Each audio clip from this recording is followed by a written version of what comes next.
Hola, muy buenos días, ¿qué tal?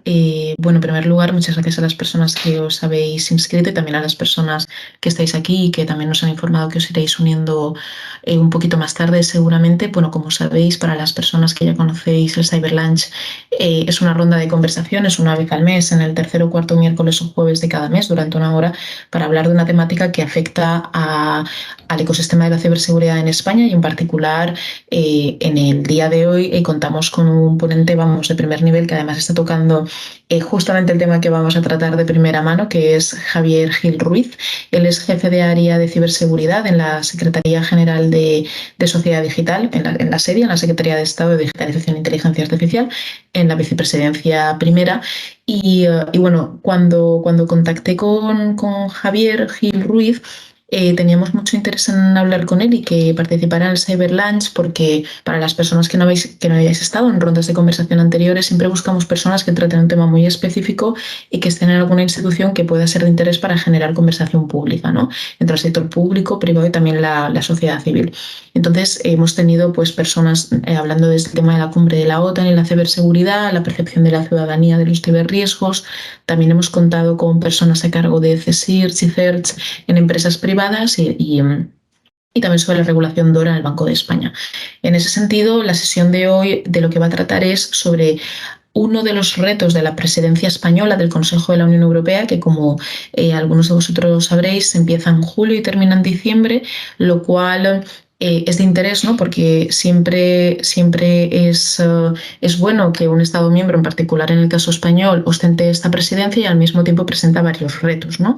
En particular, como es el hecho de que tenga el verano entre medias y de que también sea la última parte del mandato de la Comisión Europea, lo cual significa que en muchos casos se tendrán que cerrar expedientes legislativos más que poder, ¿no?, abrir otros nuevos.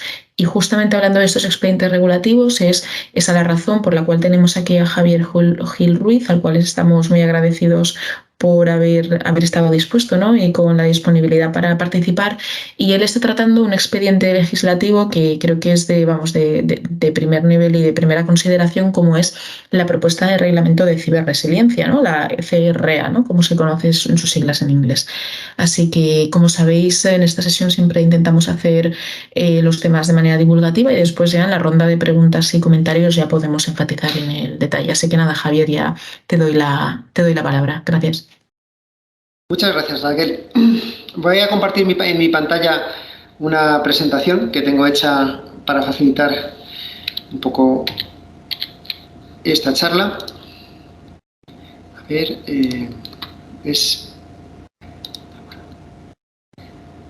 ¿la veis?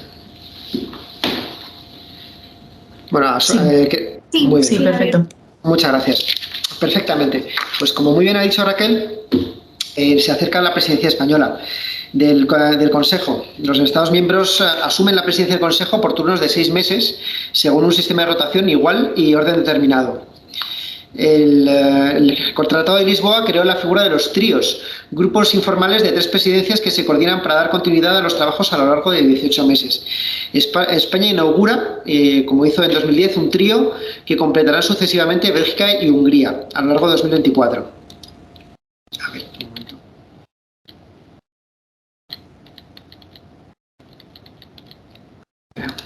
Bien. Durante su semestre corresponde a los representantes del Estado miembro presidir 9 de las 10 formaciones del Consejo y sus órganos preparatorios, el Comité de Representantes Permanentes, COREPER y la gran mayoría de grupos de trabajo. Entre los deberes de la presidencia se encuentra el impulso de los trabajos del Consejo, lo cual entraña señaladamente a los procedimientos regulatorios. El Estado miembro retiene la capacidad de señalar como prioritarios los ámbitos en los que considera que debería concentrarse mayor atención. Y en este caso, pues la ciberseguridad es uno de los aspectos que más cambios creo que puede entrañar. Como se ve aquí se trata un poco de conocer las futuras leyes europeas de ciberseguridad que van a tener un papel preponderante en la presidencia española, y en esta presentación utilizaré exclusivamente datos disponibles en fuentes públicas, lo cual no significa que no vayan a ser de utilidad, porque recopilarlos y muchas veces ser consciente de ellos puede ser una tarea bastante difícil. Como dijo nuestra presidenta von der Leyen hace poco, la ciberseguridad es uno de los ámbitos en los que la Unión Europea necesita una legislación totalmente nueva, un nuevo marco regulatorio, por las nuevas amenazas que se dan en la actualidad, en la que todo está conectado y todo puede ser hackeado. Entonces vamos a ver un poco por encima estas normas en qué consisten y luego vamos a ver en qué pasos estará cada una durante la presidencia y por qué son importantes. Como bien ha dicho Raquel, el reglamento de ciberresiliencia lo que establece es un nuevo marco de supervisión de todos los productos fabricados y los productos importados a la Unión Europea, tanto hardware como software. Con un nuevo tipo de marcado CE. Modifica la directiva RED, que solamente se ocupaba de los productos de radiofrecuencia. Esta vez todo producto que sea susceptible de tener una conexión de datos debería de ser supervisado por una autoridad de mercado. O sea, lo cual no es poco. La nueva directiva NIS2, que ya la tenemos desde este diciembre, establece una supervisión sobre todos los servicios que se proveen en la Unión, de todo un abanico de servicios, esta vez más amplio. Y esta vez no por designación expresa de los Estados miembros, sino todas las entidades de mediana empresa para arriba de estos sectores se verán afectadas. También el reglamento sobre el sector financiero es lo que sería la NIS2, pero para este sector establece una supervisión reforzada. Y asimismo las entidades críticas, CER viene a sustituir a la directiva PIC de protección de infraestructuras críticas, cambiando el concepto de infraestructura crítica por entidades que prestan servicios esenciales, no centrándose tanto en la infraestructura sino en el servicio, lo cual impone un foco más amplio. Además, el reglamento para la identidad digital europea, que amplía el antiguo reglamento EIDAS de servicios de confianza, tiene un amplio aspecto de ciberseguridad, por supuesto. El reglamento de ciberseguridad, Cyber Security Act, establece un marco de certificación voluntaria en ciberseguridad y se está cocinando ahora mismo un acto de ejecución relativo a esquemas de certificación de servicios en la nube, que está siendo bastante polémico, dado que algunos Estados miembros quieren incluirle requisitos de corte político, de que los proveedores de servicios en la nube tengan que tener sus servidores en Europa. Luego, tiene aspectos de ciberseguridad el Reglamento de Gobernanza Europea de Datos y el Reglamento para garantizar la equidad en la distribución de valor de la economía del dato, el Data Act. También el Reglamento de Inteligencia Artificial, que está en sus inicios la propuesta, el Reglamento dedicado a garantizar un nivel común de ciberseguridad en las instituciones, es decir, un reglamento que impone a las instituciones europeas unos niveles mínimos de ciberseguridad, y un reglamento futuro que está todavía la propuesta muy en sus inicios, que establece una infraestructura europea de solidaridad entre los Estados miembros. Es decir, se establece una infraestructura europea de centros de operaciones de seguridad, SOC, se evalúan los riesgos asociados a las entidades esenciales y se crea una reserva cibernética europea para permitir la movilización rápida de proveedores privados. Es decir, se trata de que los Estados miembros compartan sus recursos de ciberdefensa. Como bien ha dicho Raquel, la presidencia española tiene unos momentos muy señalados, porque recae justo en las elecciones generales españolas y en el momento previo a las elecciones del Parlamento Europeo, lo cual puede hacer que todas estas nuevas legislaciones que están en vías de incidir en la presidencia española tengan un plus de dificultad. Aquí vemos en una perspectiva a largo plazo, en el marco de la presidencia española, recae la adopción de varios reglamentos, la previsible adopción, como puede ser el reglamento de ciberresiliencia, el reglamento de instituciones, el reglamento de cibersolidaridad y el de identidad digital europea. Asimismo, varios reglamentos que han sido adoptados y varias directivas que han sido adoptadas, esa es la parte que recaería en amarillo, deberían de tener o su transposición o su adaptación a la legislación de los Estados miembros. Con lo cual, pues las previsiones legislativas en tema de ciberseguridad de la presidencia española pues recae principalmente la negociación de los trílogos del Reglamento de Ciberresiliencia, que debería de finalizarse, si se tiene éxito, durante la presidencia española, la negociación del Reglamento de Ciberinstituciones, que a trílogos finalizados debería de aprobarse en el Parlamento Europeo y de ser publicada. La implementación de la directiva NIS2, que acaba de ser promulgada, incluye organizar al grupo de cooperación NIS para ayudar a la implementación en los Estados miembros. Como veremos más tarde, en varios Estados miembros, incluyendo en España, esta implementación puede ser muy problemática. Asimismo, para otras directivas, reglamento DORA y directiva CER, pues también se debería organizar los grupos de cooperación para ayudar a su implementación en los Estados miembros. Y potencialmente también se debería crear el Cyber Solidarity Act, aunque como no hay una propuesta concreta, esta iniciativa quizá ni sea un acto legislativo, pero sí sea una inversión o una declaración común de las instituciones europeas. Asimismo, la identidad digital debería tener su eventual fin de trílogos. Y luego, pues además de las iniciativas legislativas, que son muy importantes, la presidencia española debería de tener un impulso político que todavía no ha sido publicado, pero que debería de corresponderse más o menos a los objetivos de la Estrategia Nacional de Ciberseguridad, que incide mucho en la residencia del sector público, en la colaboración público-privada, en aumentar las capacidades y en la colaboración internacional con terceros países, que podría ser liderada por la Unión Europea. Entonces, a vista de pájaro de estas normas europeas que hemos estado viendo y dividiendo un poco la economía europea en bienes y servicios y los bienes en software y en hardware, veríamos que la directiva NIS2 se dedicaría a la supervisión de los servicios y el reglamento CRA de ciberresidencia se dedicaría a la supervisión de los bienes, tanto de consumo como industriales. Lo cual no significa que no sigan existiendo normativas sectoriales que prosigan y que para sus sectores concretos impongan una supervisión extra. Por ejemplo, las entidades críticas, antes infraestructuras críticas, se centrarían en los servicios, pero también tendría una patita en los bienes, tanto hardware como software. Las entidades financieras quedarían a caballo entre los servicios y el software. Los servicios de confianza tendrían aspectos en los tres campos. Y así toda una serie de otras legislaciones que pervivirían bajo la égida o el manto de estas dos normas europeas marco, que serán la base de la supervisión de la ciberseguridad del sector privado. Viendo un poco los elementos principales de la Cyber Resiliency Act, vemos que son normas de ciberseguridad para la puesta en el mercado de hardware y software, tanto importado como producido. Y se basaría en el nuevo marco legislativo, que es el entorno legislativo establecido para productos de la Unión Europea, e impondría obligaciones a los fabricantes y a los importadores, con unos requisitos esenciales de ciberseguridad a lo largo de todo el ciclo de vida. Es decir, posteriormente a la venta le impone responsabilidades, siendo unos estándares armonizados. Con una evaluación de conformidad diferenciada por nivel de riesgo, para casi todos los productos sería a nivel de autoevaluación y autoridades de vigilancia de mercado con régimen sancionador.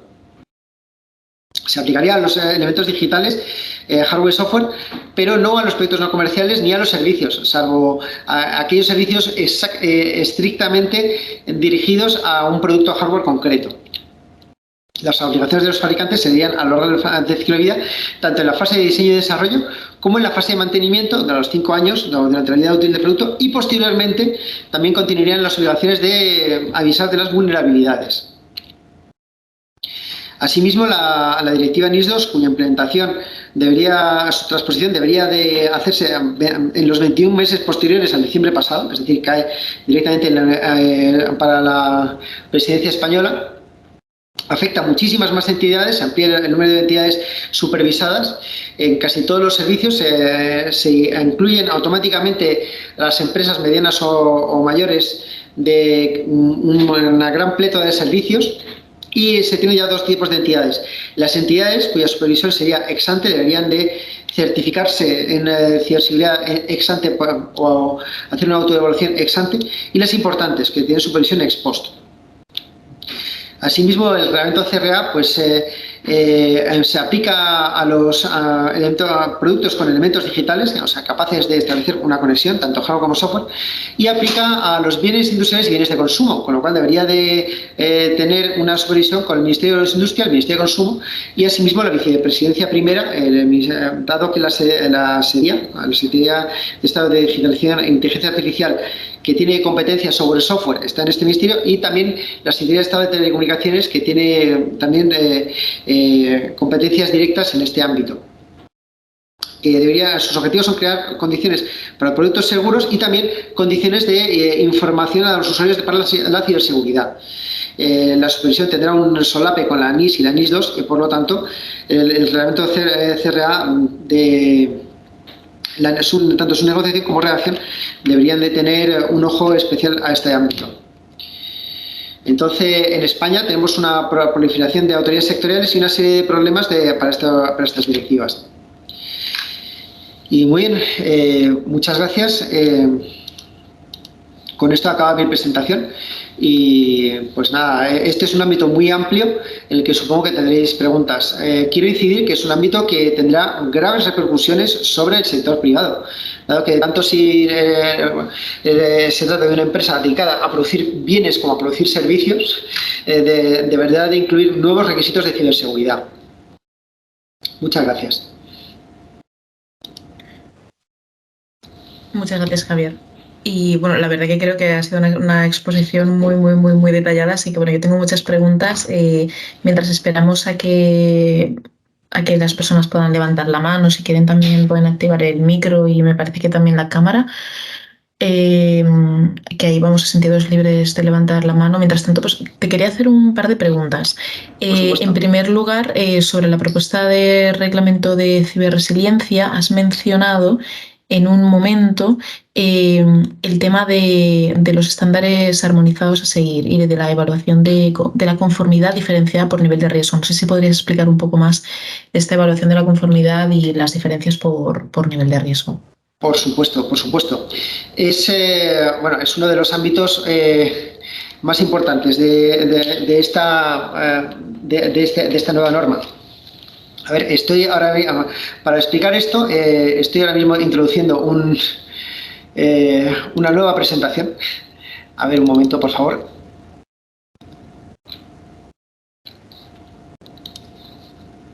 Bueno,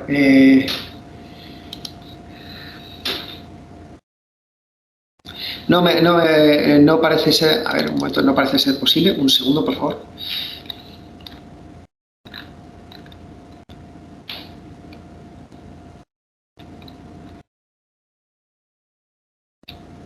Dame este pequeño interludio.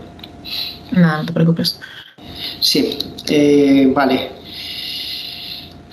Bien. No vemos la presentación. Un segundo, por favor.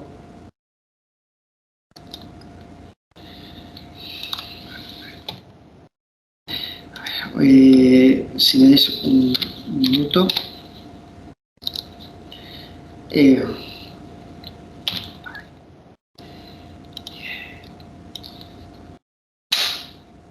Perfecto. Y la cojo. Duplicar.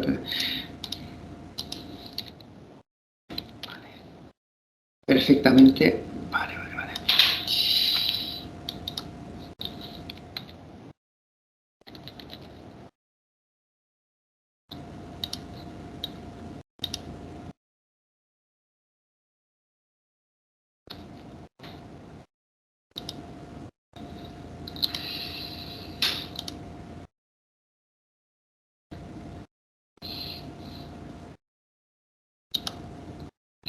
Muy bien, ¿lo veis ahora? Ahora, gracias. Perfectamente. Bueno, la propuesta de reglamento de ciberresiliencia está en línea. Esta es una tabla que he creado ad hoc explicando un poco las obligaciones. El anexo de este reglamento tiene una lista de productos que sean críticos clase 1, críticos clase 2 y altamente críticos. Los altamente críticos no se listan todavía, pero se abre la posibilidad de designarlos mediante acto de ejecución. Los clase 1 y clase 2 son sobre todo productos muy industriales, como pueden ser las máquinas herramienta, los sistemas operativos que se aplican en la industria o en entidades críticas. Entonces, en la categoría por defecto, que es el 90% de los productos, se exige una autoevaluación. La autoevaluación debería tener un capitulado que se incluye en el reglamento, pero es la propia empresa o el propio importador el que realizaría esta autoevaluación. Con lo cual, pues es una suscripción bastante laxa que solo exige una serie de elementos, pero hay que pensar que se trata de un montón de productos que son de uso en la vida diaria. Los productos críticos clase 1, que ya pues, serían un poco más críticos, pues interfaces de red, firewall o administradores de contraseña, deberían de aplicar un estándar dado y listado, y pueden hacerlo o en autoevaluación o en evaluación de terceros, pero deberían de seguir ya unos criterios, y debería de ser un tipo de evaluación que sería revisable por la autoridad de mercado a posteriori. Los críticos clase 2, que serían ya los más utilizables, por ejemplo, en entidades críticas, ya deberían no solamente seguir un estándar, sino seguir una evaluación de terceros, es decir, de certificarse mediante un organismo de certificación que estuviese acreditado por una entidad de acreditación, como podría ser AENOR, por ejemplo, que viene siendo acreditada por ENAC, por poner a una empresa española. Y bueno, esta supervisión debería de seguir tanto su funcionalidad como el uso previsto o previsible y una serie de otros criterios. Los productos altamente críticos, de los que todavía no se lista ninguno, deberían de seguir una certificación mediante una autoridad certificatoria, siguiendo un estándar obligatorio dictado por la Unión Europea. No sé si eso responde a tu pregunta. Sí, fenomenal, fenomenal. Era sobre todo para saber un poco más el detalle por tipología y los criterios que has marcado en la clase 1 y clase 2.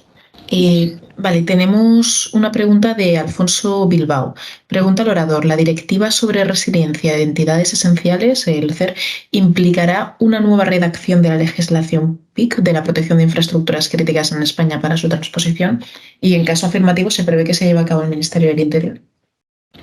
Pues vamos a ver, yo no soy del Ministerio del Interior, ni pertenezco a la Oficina de Coordinación Cibernética ni al CNPIC, pero se trata de una directiva, es decir, es de obligada transposición. Hay que tener en cuenta que en los reglamentos son directamente aplicables,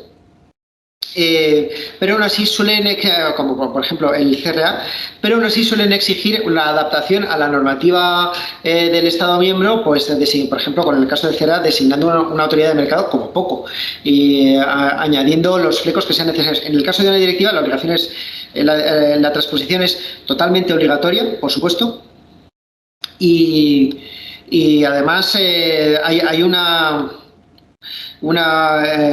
la directiva CER, por ejemplo, debería de estar traspuesta para octubre de 2024.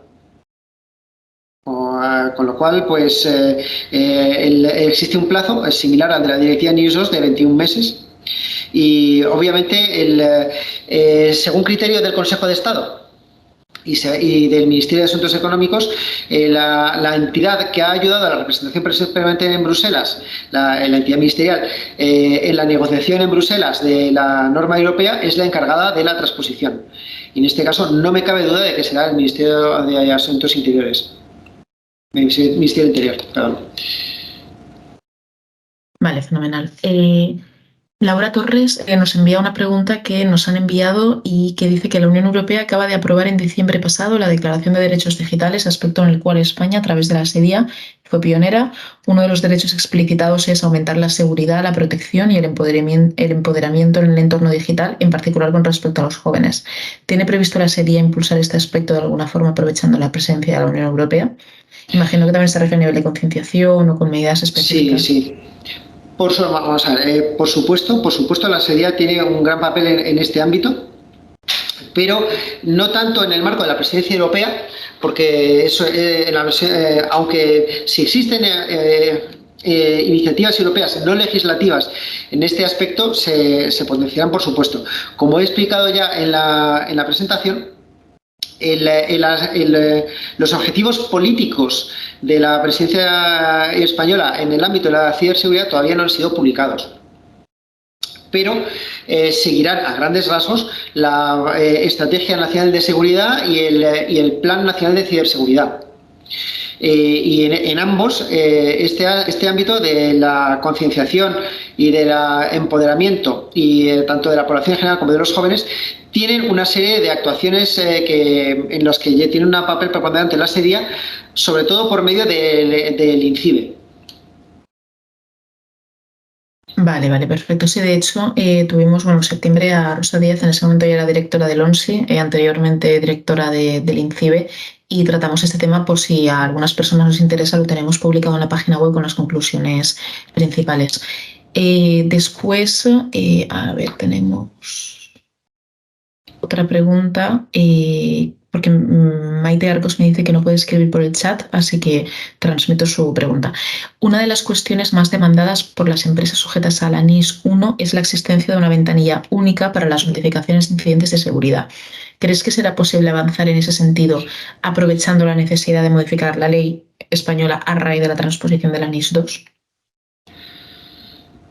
Es una pregunta muy cargada. Efectivamente, el Real Decreto 43/2021, que desarrolla el Real Decreto Ley de NIS, impone la creación de esta plataforma única. Esta plataforma única no solamente es un deseo de las empresas españolas, es un derecho que tienen porque existe la obligación de realizarla. Esta obligación recae no sobre las autoridades competentes, sino sobre los CSIRT. Y muy concretamente sobre el CCNCERT, el CERT, el Centro Quinto de Juego Nacional, y sobre INCIBE, que ambos han publicado una guía de ciberseguridad que incluye las instrucciones para la notificación de incidentes. Esta notificación de incidentes, y es un hecho aceptado por todas las autoridades competentes, no debería solamente abarcar los incidentes NIS, sino también las notificaciones en el marco de la protección de datos, a la Agencia Española de Protección de Datos, y debería de ser efectivamente una ventanilla única. Y si no se ha realizado todavía, es por desencuentros y problemas técnicos entre los CSIRT españoles. Los CSIRT españoles estarán, imagino, representados por medio de sus autoridades en el grupo de trabajo de transposición. El grupo de trabajo de transposición de la directiva NIS tiene un trabajo por delante muy difícil, porque la proliferación de autoridades, ahora mismo en el marco de la NIS 1 tenemos 19 autoridades nacionales, está pidiendo una reformulación con este aumento de sectores y de entidades a supervisar. Entonces, yo creo que resumido, creo que es un esfuerzo muy meritorio, pero es un esfuerzo un poco ortogonal, digamos, al trabajo del grupo de transposición. Y efectivamente, en la nueva directiva NIS 2 se está planteando la creación de una ventanilla única a nivel europeo, y cuanto menos no a nivel nacional, como ya lo tienen, por ejemplo, Chequia o Dinamarca, o Países Bajos, por nombrar a 3 Estados miembros que ya han logrado este punto de la ventanilla única de notificaciones. Vale, perfecto. Y un poco pensando sobre este tema, ¿no? de los sectores que van a estar sujetos al reglamento, bueno, ahora más bien en concreto el reglamento de la propuesta de reglamento de ciberresiliencia, comentabas en tu presentación aquellos productos o aquellos servicios que estaban excluidos, ¿no? De hecho, decías directamente excluidos en una de tus diapositivas, determinados productos suficientemente regulados en materia de ciberseguridad. Y un poco al hilo de lo que decías de esta propuesta de reglamento, la propuesta de cibersolidaridad, ¿en el reglamento de ciberresiliencia se van a aplicar productos que puedan tener usos en seguridad y defensa o cómo se está contemplando? Vamos a ver, el reglamento de ciberresiliencia está ahora mismo en plena negociación y durante la negociación estas cosas cambian. Sin embargo, ya en la versión publicada, que es la primera versión, ya de hace unos meses, se incluían estos caveats, estas excepciones para la seguridad nacional. De todas formas, volviendo a la presentación que os he planteado antes, un segundo, por favor, compartimos esta ventana. ¿Se ve por pantalla? Bueno, pues existen una serie de ámbitos. Aquí, a ver si se ve un poco mejor. Perdona. Ahí. Aquí el recuadro verde. Estos 4 ámbitos son los ámbitos que ahora mismo se ven exceptuados en la CRA. Los dispositivos médicos y de diagnóstico in vitro, que ya cuentan con legislaciones que son muy estrictas en la supervisión de ciberseguridad, el de vehículos de motor y remolques, pese a que quizá necesite algún acto de ejecución relativo al uso de servicios de computación en la nube o cloud en los vehículos de motor, porque los vehículos de motor más innovadores, por ejemplo los coches Tesla que tienen autoconducción, dependen de los servicios de la nube de Tesla, y el reglamento de aviación civil en todos los casos en los que un producto esté certificado. Estos son reglamentos sectoriales sobre productos que son muy estrictos y por lo tanto se aplica el principio del ex specialis. No sé, a estos sectores que ya tienen además autoridades supervisoras, no se les aplica este nuevo reglamento, previsiblemente. A lo que sí se le aplicaría es a todos los que estén bajo la égida de la directiva directiva de equipos de radiofrecuencia, que incluye a todos los equipos Bluetooth y Wi-Fi. O sea, incluye a casi todo el Internet de las cosas.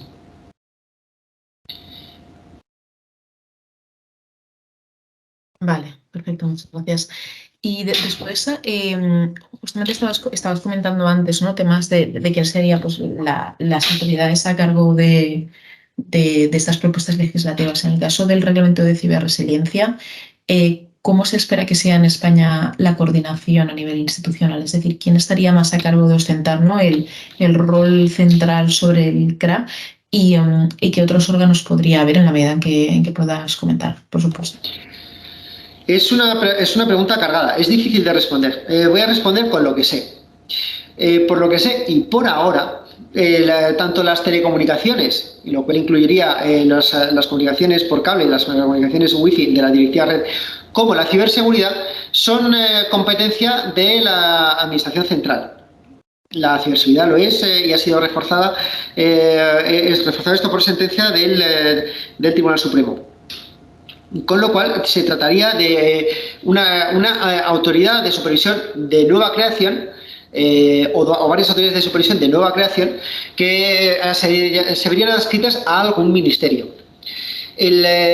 Dado que la directiva red ahora mismo está bajo la égida de SETELECO, de Secretaría de Estado de Comunicaciones, es decir, Vicepresidencia Primera de Asuntos Económicos, es previsible que gran parte de estas competencias caiga bajo SETELECO. Es previsible. Industria y consumo suelen descansar más sobre las comunidades autónomas y sobre las entidades locales para realizar, no para legislar, pero sí para realizar la supervisión, tanto de productos industriales como de consumo.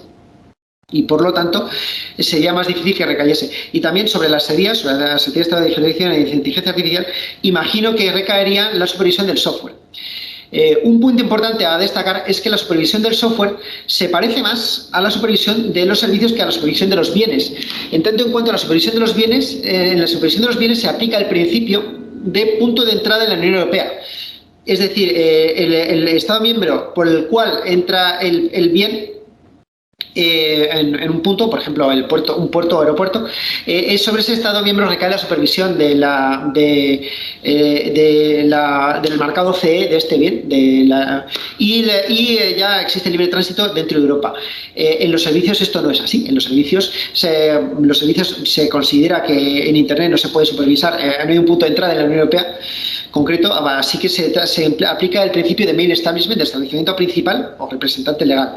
Allí donde el proveedor del servicio tenga su establecimiento, del servicio digital tenga su establecimiento principal, en la NIS 2, allí recae la supervisión.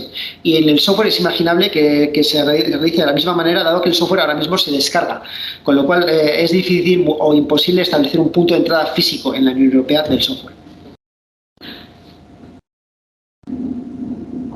Vale, perfecto. Muchas gracias. No sé si alguien más tiene alguna pregunta. Vamos, sentidos libres de preguntar sobre la propuesta de reglamento de ciberresiliencia, pero también sobre otras cuestiones que han formado parte de la presentación de Javier. Lo podéis realizar tanto a través del chat como levantando la mano. Sí. Un pequeño inciso.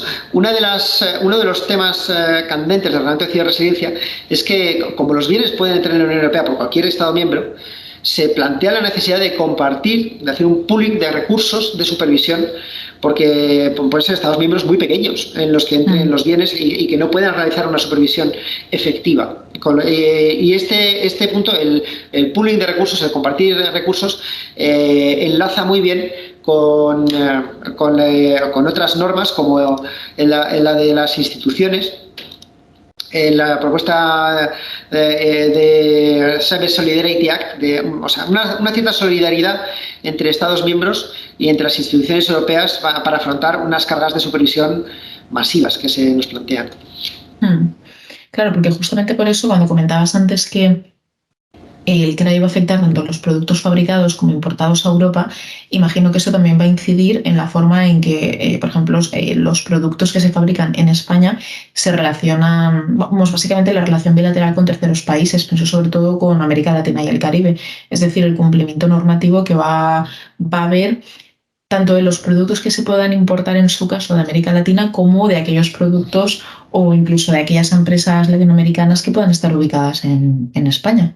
Efectivamente, para las empresas latinoamericanas, o sea, si tuviera que decirlo en una frase, tendrán un nuevo marcado CE. Cuando se importa un producto médico, existe el marcado CE de productos médicos. Cuando se trata de un juguete, existe un marcado CE de seguridad de los juguetes. Ahora, los productos que sean susceptibles de ser hackeados, que tengan una conexión de datos, tendrán que tener un marcado CE también. Es un nuevo marcado CE. Es todo para una nueva carga más. Y asimismo, también para los fabricantes españoles tendrán que cumplir un nuevo marcado CE, pero esta nueva carga, pues quizás se vea aminorada o equilibrada por un nuevo marchamo de seguridad que puedan tener, porque mira, somos seguros, tenemos el marcado CE de ciberseguridad, de ciberresiliencia. En este sentido, la Unión Europea, aunque no es líder en la producción mundial de hardware, sí lidera, entre comillas, un poco la legislación, porque todos los fabricantes internacionales que quieren cumplir la legislación más estricta, que suele ser la europea, y con ello cumplen ya las legislaciones menos estrictas de terceros países. Fenomenal. Sí, además ahí también un poco pensando al hilo de la cumbre UECELAC que se anunció hace unos días que ya se iba a hacer en julio, ahí sí que la idea es intentar incorporar un capítulo de ciberseguridad y además en la alianza digital que se pretende lanzar pues antes de verano, vaya. O sea que ahí aparte de otras tecnologías también va a estar ciberseguridad y ahí tendrá que encajar a nivel de todos los requisitos que incluye el CRA, pero también otros expedientes legislativos. Efectivamente, esto pues para países que exporten mucho, a lo mejor les cuesta, aunque todos los estados del mundo, Estados Unidos, China, están imponiendo sus propias legislaciones. Pero por otro lado, en el mundo ahora mismo las cadenas de valor, de producción, hacen importantísimo que la ciberresistencia de los elementos que constituyen parte de la cadena de valor de las entidades críticas y esenciales tengan una cierta supervisión, porque si no, está demostrado que la mayor parte de las vulnerabilidades encontradas en la NIS 1 venían de productos que no eran ciberresilientes. Eso es, sí. Bueno, no sé si alguien tiene alguna pregunta, podéis hacerlo por el chat y si queréis también vamos a viva voz, o sea que ahí tenéis disponibilidad, nos quedan unos 10 minutos.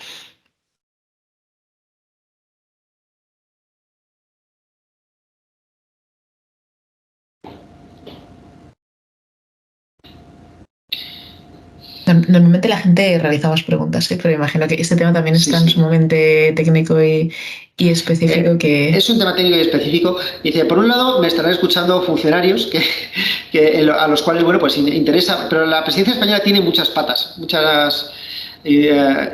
a ver, tenemos una pregunta, creo.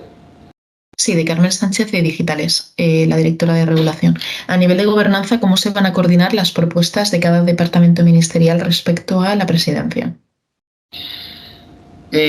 Bueno, la respuesta es sencilla, a través de grupos creados por el Departamento de Seguridad Nacional. Por supuesto. Vamos a ver, con 2 años de antelación, ya todos los ministerios en España han comenzado a preparar la presidencia en sus ámbitos competenciales, ¿no? Y existe el comité organizador de la presidencia española del Consejo de la UE. Entonces, este comité organizador tiene varios subcomités y en estos comités está presente la ciberseguridad, por supuesto. Y tenemos contacto con la Oficina de Coordinación para la Presidencia Española de la Unión Europea y con la Secretaría General para la Unión Europea.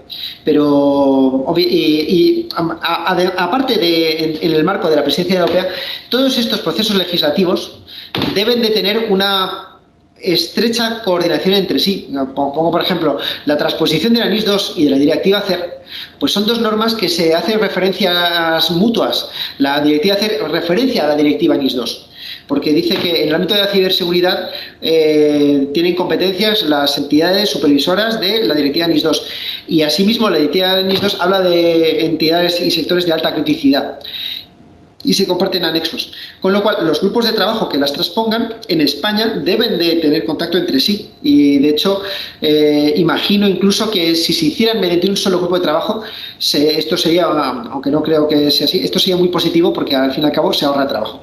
Y en el marco de la Unión Europea, dado que es papel de la presidencia española, tanto en el grupo de coordinación NIS como en otros grupos de coordinación, dar un apoyo a los Estados miembros en sus respectivas transposiciones, pues estas tareas de apoyo deberían de coordinarse entre sí y se coordinarán en el comité organizador de la presidencia española del Consejo Europeo. Perfecto. No sé si han resuelto la pregunta para Carmen Sánchez de Digitales. Vale, fenomenal. Bueno, creo que tenemos tiempo para unas 2 preguntas más, así que todavía tenéis tiempo para realizar preguntas. Luego, a partir de aquí, bueno, sacaremos un resumen, conclusiones de la sesión. Y también, bueno, os invitamos desde la Fundación a que si queréis seguir colaborando, las personas que ya lo habéis hecho o personas nuevas, pues también estupendo.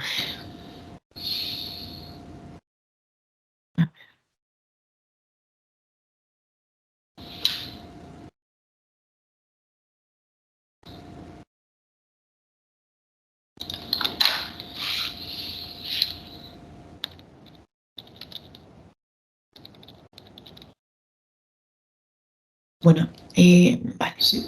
De Laura Torres, mira, Sí. tenemos otra pregunta.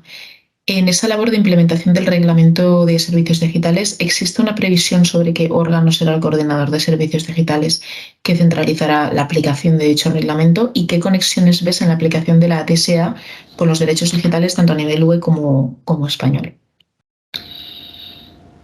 Bueno, ¿qué órgano será el coordinador? Bueno, no existe previsión. Sí puedo decir que existe un requisito de imparcialidad, de independencia. De que entonces es difícil, no puede ser una Secretaría de Estado, tendrá que ser una entidad creada ad hoc. O sea, idealmente sería la SEDIA, serían las Secretarías de Estado de Inteligencia Artificial, pero el requisito de independencia lo hace más difícil, francamente.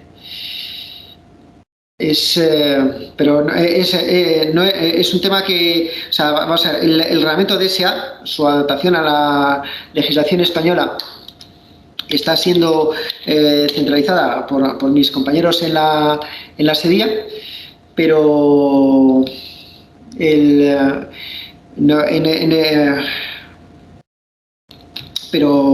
todavía no te puedo poner la mano en el fuego, dicho en plata. No te puedo poner la mano en el fuego de que sea la SEDIA porque no está decidido.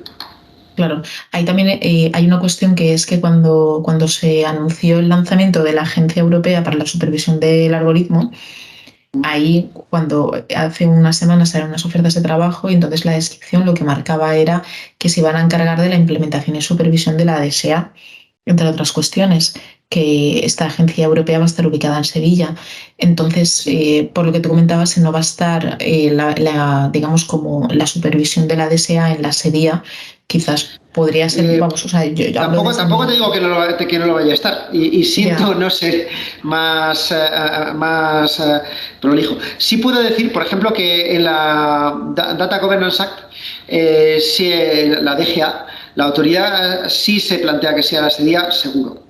Pero en la DSA no está decidido. Mm, Y sí te puedo decir que en la Data Act, o sea, muchas que son distintas, no sería la SEDIA. Pero en la DSA está en el aire. claro. Vale, perfecto. María Mar López Gil pregunta, buenas tardes, en todo este entorno y en el marco de la Ley de Seguridad del 5G, ¿se ha avanzado algo en su articulación y el esquema de seguridad del 5G, proveedores de alto riesgo, etcétera? Es una pregunta difícil. No, eso no lo llevamos en la SEDIA, lo lleva la Secretaría de Estado de Telecomunicaciones. Es, imagino que sí, imagino que es una de sus mayores prioridades ahora mismo, por supuesto, pero no tengo noticias, lo siento. Sobre lo que no sé, no tengo más que aceptar mi ignorancia. Perdona. Si por aquello de dar algún aspecto más, perdona, comparto pantalla. Tenemos aquí, paso por pantalla, esto es la propuesta del anexo de la propuesta de reglamento CRA y vemos las entidades clase 1 y clase 2. La clase 1 cubre casi todo el Internet de las cosas industrial, microcontroladores, microprocesadores, sistemas de monitorización de tráfico de red, gestores de password, o sea, todo está muy dirigido a la industria y poco dirigido al consumo. Y ya en la clase 2 existen algunos que son híbridos, sistemas operativos y demás. Interesante que se incluyen los HSMs, Hardware Security Modules, es decir, se incluye el hardware de los servicios de confianza y las infraestructuras de clave pública. Es decir, la CRA sería la segunda pata de la seguridad de la identidad digital junto con la NIS. Mm. En fin, pero era un tema que se me había quedado en el tintero. Sí, también estaba ahí la parte de criptoprocesadores que también enlaza con el seguimiento Efectivamente. más sectorial que podría hacer la DORA, que DORA tiene dentro en algunos de sus sujetos, algunos actores que van a estar sujetos a DORA se incluyen algunas partes también de cripto. Efectivamente, tanto Dora como CERT como la NIS 2 se dedican en teoría a servicios, pero tienen una pata que es el hardware que se utiliza en estos servicios. Pues las tarjetas inteligentes para EIDAS o el hardware de financiero. Entonces, CRA pretende un poco cubrir ese flanco. Claro, claro. No, pues yo creo que como ya nos quedan 5 minutos más o menos y creo que ya no hay más preguntas, yo creo que al final ha sido una reflexión muy interesante sobre los puntos más principales y además ha sido posible, ¿no?, ver una generalidad y además el detalle técnico que siempre ayuda y es complejo. Así que en cualquier caso, Javier, nada, agradecerte tu participación, tu disponibilidad y también tu disposición a responder preguntas tanto del CRA como no del CRA. Así que en cualquier caso, muchas gracias y ya sabéis, para las personas que estáis aquí, el tercer o cuarto último miércoles o jueves de cada mes vamos a seguir realizando un Cyber Lunch y en ese sentido, bueno, podéis seguir las actividades de la Fundación ESIS y también colaborar como ya estamos haciendo con algunas entidades. Muchas gracias. Javier, Muchísimas gracias. un saludo. Adiós.